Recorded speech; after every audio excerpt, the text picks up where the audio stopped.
Hi, welcome to World Education Summit. सभी को नमस्कार.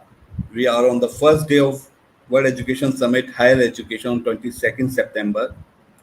In the inaugural session, we have seen Anil Sahasbuddheshwar, the chairman from AICT, Nagarajan, Director Higher Education Department, Government of Gujarat, Amit Goel from edX. Now here we are with our next esteemed speaker, Mr. Dr. Sunil Bhardwaj, Senior Analytic Consultant from SAS India. Welcome, Sunil sir. Welcome to the World Education Summit. Thank you for giving your precious time to us. It's been always a pleasure to have you on the summit. Here, Dr. Sunil sir will discuss and deliberate on the academia collaboration for education 4.0. So by this, I will like to request all the audience, if you have any query regarding this academia collaboration for education 4.2, put your questions in the Q&A box. We will take it live with the Dr. Sunil sir. And by not taking much time of Dr. Sunil sir, I will hand over sir session to you. And session sir, Sunil sir, the virtual dice is yours, and I will be on the backstage. Once your presentation will be over, we will take a Q&A from the audience. Over to you, Sunil sir. Yeah, thank you, Abhishek. Hopefully, my voice is loud and clear. Yes, sir. It is loud and Great, clear, so, sir. great. So, thanks once again, and let me start. I'll just stop my cam for a while. I'm on emergency light. There is a power cut, so I don't know Sure. when it will be dark. So uh, let me share my screen, and we'll just be starting in a flash of a moment.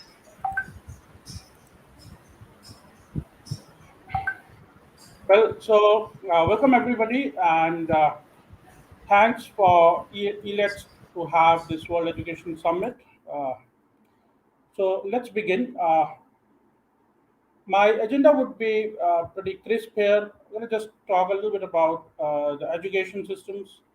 I'm going to talk about why the new systems might be required, how the technology is changing, and I'll build up a case for academic collaboration and our experiences that we have within the world of SAS and academia. That's all I'm going to discuss. So let's quickly visit few things. Things we already know. For example, we have known our education systems the way we probably all have gone through our schools. It's all about the physical presence, attendance, having some course structure, heavy dependence on the faculty, brick and mortar universities, classrooms, physical learning materials, books, uh, labs, practicals, all physical, and then pen and paper, physical presence in the examination as well as direct feedback. Uh, Quite a lot has been changing, and even after, onset of COVID, we are looking new systems. We are looking at new systems which are evolving. In fact, prevalent. Because of COVID, I believe that's how we're proceeding now. When it comes to the education, it's everywhere now. It's all everything on cloud, all online learning material. In fact, with onset of MOOC, even before the COVID, this online education is getting more and more importance. Whether it is Coursera's or the series of things that we see on the internet, apps we see. So technology is actually playing a great role, and more or less now I can actually attend any professor's lecture anywhere in the world, and then the patterns to which the evaluation or the exams or the certifications happen or the feedback or the peer exchange all are going change and changing fast, and especially the professional education. By and large, it looks like as if it's moving totally on online. So these are some of the changes. But nevertheless, this is just the technology side of it, or the modus operandi, or the delivery side of it.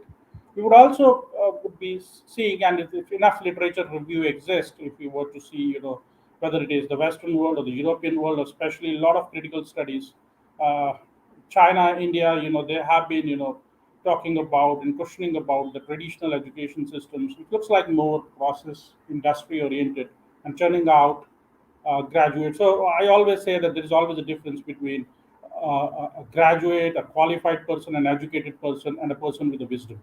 So you might get some labels or some certificates, but that makes you just a graduate.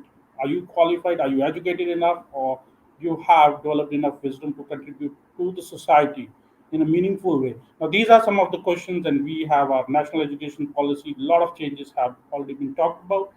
Many universities and several think tanks. These are some of many references that you can get. Is like what ideally should be the role of college and universities. And when we talk about these new roles, new ecosystems, we need to understand that they all go hand in hand with what's happening in the industry. For example, here this is one of the models, by Purdue Center in US.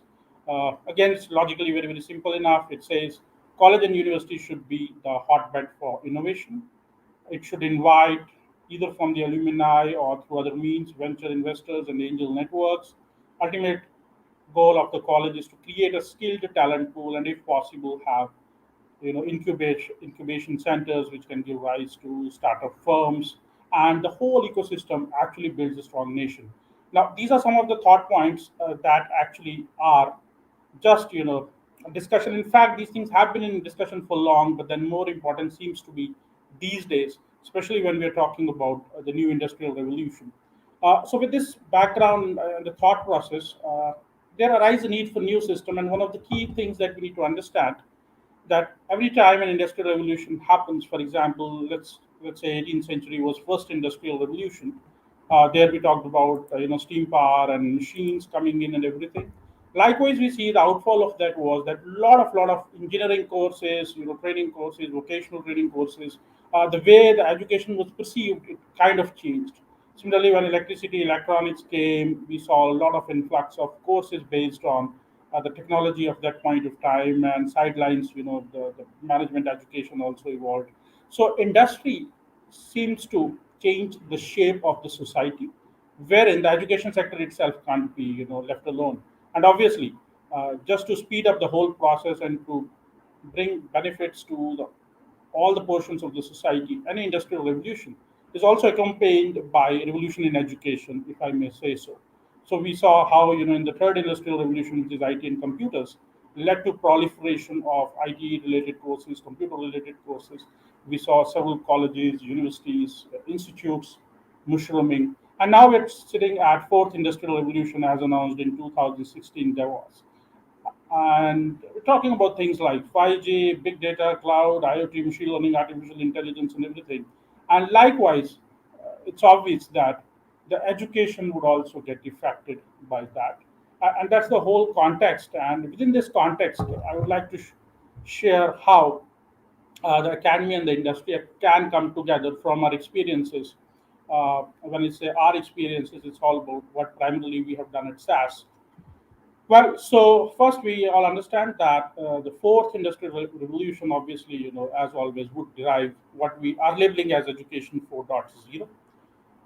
And given the point, things are also changing. You see, the technology as we speak, whether it is internet or social media, a lot of things have changed the way the student should also be seen. For example, today's student need not be a fresh young mind. New skills needs to be learned even by the professionals who have been working, but then maybe they want to learn artificial intelligence, they want to build up skill in machine learning. So the profile and the characteristics, let's call it a non-traditional student, it exists.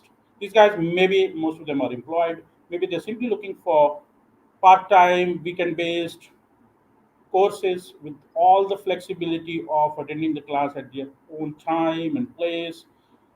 They might not be looking for financial aid most of the time because they are just upskilling themselves. They might be have family to take care of that. They may or may not have a traditional degree or a diploma.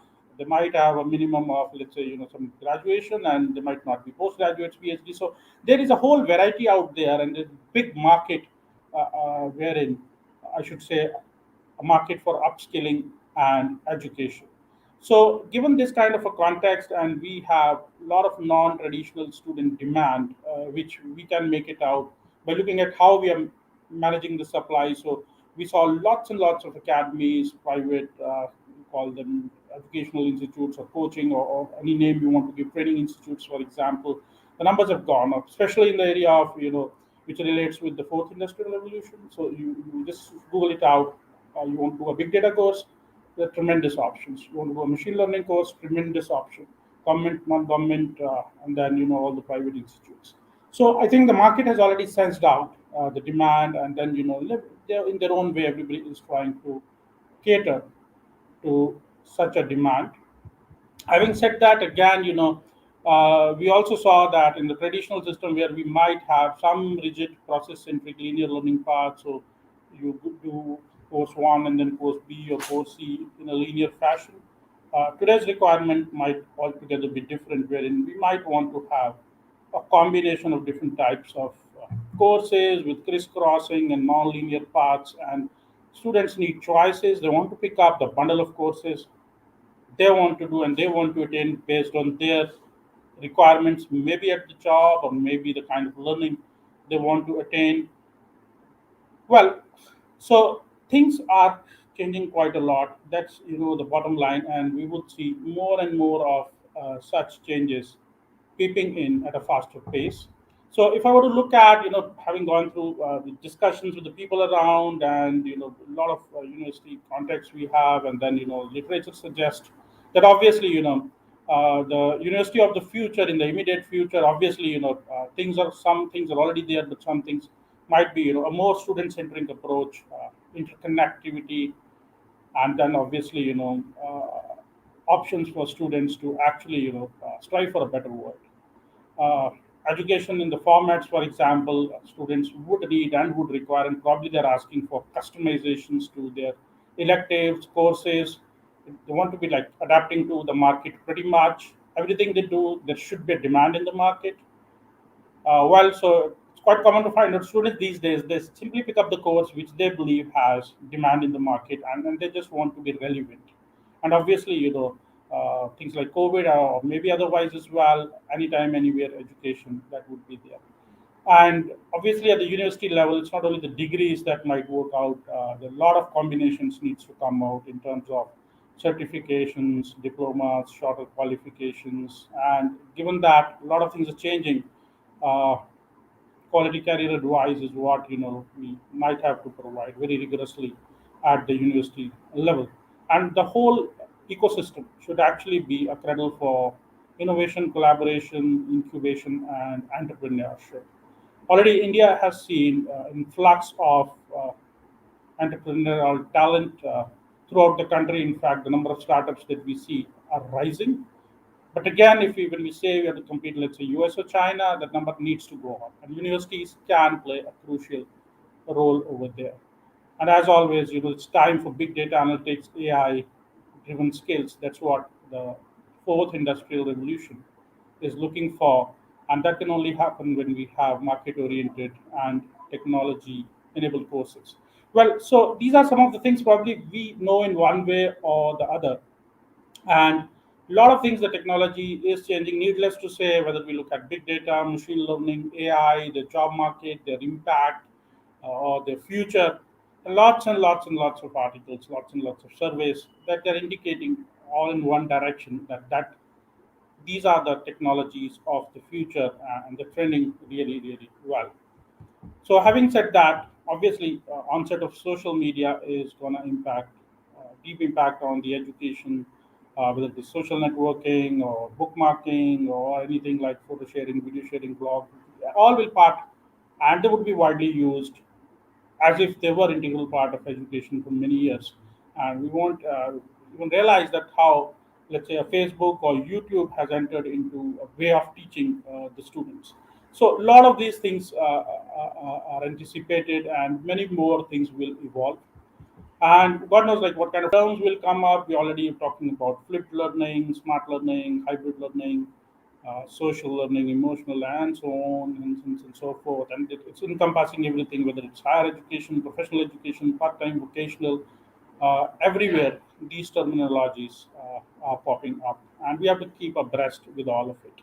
So that's the state of affairs, where we want to just define like what education 4.0 going to look like.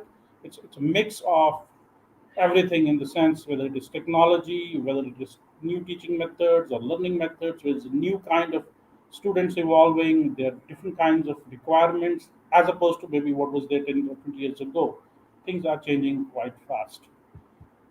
So, well, coming to all of this, as my topic was, this is just a background. I thought I'll take maybe 10 minutes or so to have that. So, coming for the case for an academic collaboration, I'll just, first introduce a bit about SAS and what we do and what our experience has been when it comes to industry academy collaboration.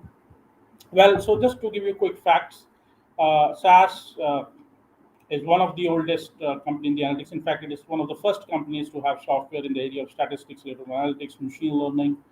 44 years have happened. Again, some of quick numbers here that we are in 147 countries. Uh, Spend a lot of money into R&D, and the revenue has been exponentially growing since the inception.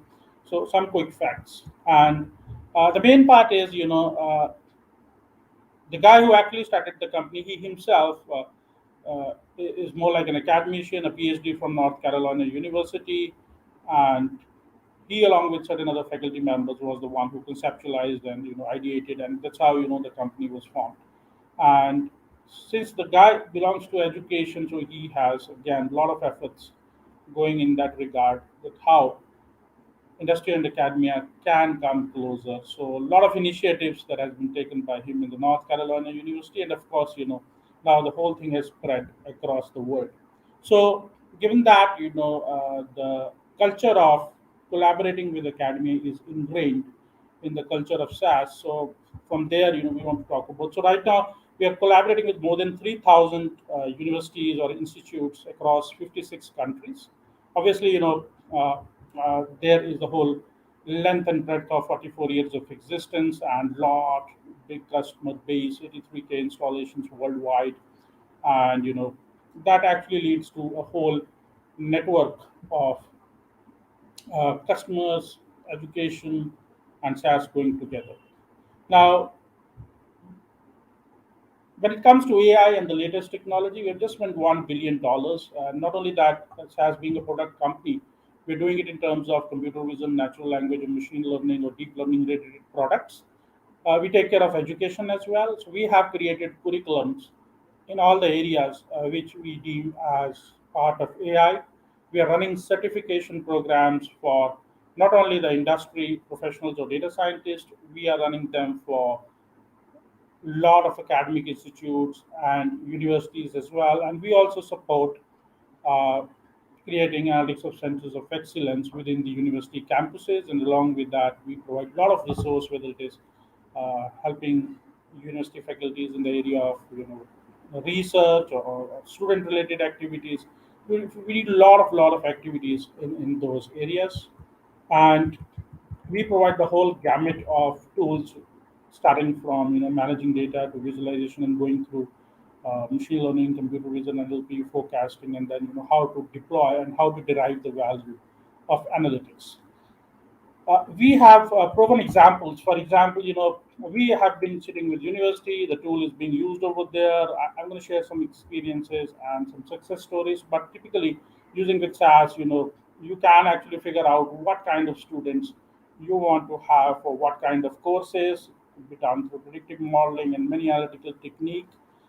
Success rates of the students can be improved, the learning rates can be improved if we put analytics into student affairs and all the other related things. For example, how you want to best utilize your resources, or let's say helping out and getting financial aid for the students, or contacting alumni, making propensity models and figuring out how to maximize the donations coming to the universities, or let's say if there's some analytics required for decreasing the operational cost, or quite a number of times student feedback gets analyzed, and that also helps us to have how the concept should be sequenced in a course, or how the course could be best offered. Now these are some of the activities that we sit with the universities and try to do, and we come closer in that way to the student community. So these are the direct benefits that SAS can bring in, and we have been collaborating, as I said, at the school level when it comes to K-12 education in US, and likewise we have pitched a lot of things try to do in India. Likewise, the college education, we are there with many Indian universities at graduate level, postgraduate level, and at the PhD level, where we have taught and build the skills that are relevant to the industry. And not only that, it's not about the school or the college. The learning experience is a lifelong learning experience. So once you are in areas like data science or AI, it's ever changing and the learning never stops. So you can't have, let's say, I've done this degree and no longer I need to study. That won't happen. So we understand that, and we do have lifelong learning paths also created for the individuals who want to pursue careers in this particular area. So having said so, when it comes to, for example, the new way of education, so we got the whole setup. When we support, let us say, a university, we also believe in enablement of the faculty. We have been doing faculty programs free of cost for the Asia Pacific region for almost 3 years now, and I would say more than 100 universities and 500 plus faculty members have been trained, and they have been ingrained with the skills like machine learning, AI, and many others. And obviously, even before COVID, we had that the new ways of taking care. So we have live web, we do borderless uh, trainings across the world. All our exams are all online. The real-time evaluation, real-time feedback, badging. All our labs are now virtually available on cloud. Learning materials, everything available across the borders. So that elements that we see that are required, and we help also universities to come along with on our platform. We invite them to use our platform in case they need help in such elements. Well, having said so, we believe that this is what a change that we feel, and this is something we believe that Education 4.0 will look like. For example, we need to change some definitions. We already seeing it happening. Like faculty is generally considered as teachers or professors, but in the new world, it will all be about professors, inventors, entrepreneurs, along with obviously the teachers and professors. So the new blood in terms of faculty, or the new types would be introduced. So we help when we collaborate with the universities. We bring in our industry leaders, we bring in our researchers, developers to sit with the students and come up with new ideas and think through. Uh, that's going to change very fast. Already happening, I believe so. The learning material no longer are books and articles, but plus books and articles. It's all about simulators, AI bots, games, experiences, internet. It's all teaching material now. And the university funding, which is generally seen as grant and fees, it would all more be like getting money from consulting, venture capitalists, for endowment, creating center of excellence as a revenue model. Similarly, as we said, that the venues need not only be the campus and brick; it would be virtual campuses, social media groups, any form and shape it can take. Outcomes need not be the degree and diploma all the time. It would be some kind of expertise, or capital networks, or a whole culture of entrepreneurship or business models that would be the future outcome, and the student would be evaluated on like how well they actually inculcate maybe something innovative, something new, something beneficial to the society, or let's say a business model. Similarly, as said, the students are no longer, let's say, a teenager or a middle-aged guy. They'll be all sorts: businessmen, professionals, old people, lifelong learners, and hints and so forth. Likewise, the evaluation mechanisms that we have, they would all be like not the timely exams, the fixed date sheet kind of a thing. They would all be continuous, anytime, anywhere, on the spot, and outcome-based evaluation systems. For faculty, wherein the publishing articles, as they say, publish or perish, would more beyond towards the patents or the innovations or any disruptive technologies that they might have thought of. So these are all the changes that are coming. And at SAS, we try to achieve this. We run a lot of our academic programs for UG, PG, and joint degree programs with several universities. We provide software quite often. It's free of cost to begin with, and many other help and initiatives that we do. A lot of educational resources that we share, whether it is free teaching materials, e-learnings, workshops, e-books, or exams or simulation games. The whole idea is to, as and when these things start to happen, there begins an onset of discussions and cultures which bring these people. So, typically, what is required present time is universities should look for, and there is a requirement for skills in the areas of AI and ML. The university existing curriculum is already getting overhauled, and they would continue to do so. And the process, whether it is pedagogy, delivery, curriculums, they need to be relooked, maybe at very frequent intervals. New professional courses needs to be inducted, and there has to be thrive for excellence. So let's say should be a center of excellence that Doc- should be created to bring in everything. Dr. Well, Sunil sir, yeah, we have to wrap the session, sir. So if you can quickly wrap the yeah, session in yeah, 1 minute. yes, sir. In a minute, I'll wrap that. So, guys, thanks. And so that's what our vision has been, and we have been collaborating. These are some of the universities in Asia Pacific, India, Singapore, Australia. We all have collaborations built, and these are success stories. A lot of them that are there, and we stand here in to bridge the gap. The model that simply works is we help the universities, students later on become brand ambassadors. They are employed by our customers. So SaaS actually helps industry helps itself helping itself by helping the universities. So of course Oh, we have like a lot of detailed models and how we work out quarter after quarter or year after year. But let's stop here and let's open to the Q&A session. so, Sunil sir, can you answer your screen and can you put on your camera, sir? Fair enough. Just give me a minute. Okay. So I request all my audience you have seen the wonderful deck by the Dr. Sunil, and if you have any further question, you just mail us your question or education at digitallearning.in. And hereby, I would like to request Samir to please share the small token of appreciation from World Education Summit side.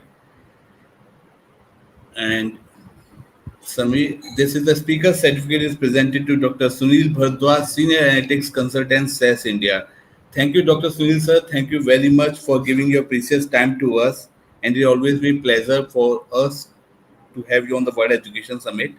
And we have some questions, Dr. Sunil sir, so that we can mail you on that question. And if it seems relevant that you want to revert on that, so you can do that also so that we can get back to the audience. Thank you, Sunil sir. Thank you very much for giving Thank your you. business time to us. Thank Namaskar, you. sir. Namaskar. Thank you. Thank you very much. Thank you.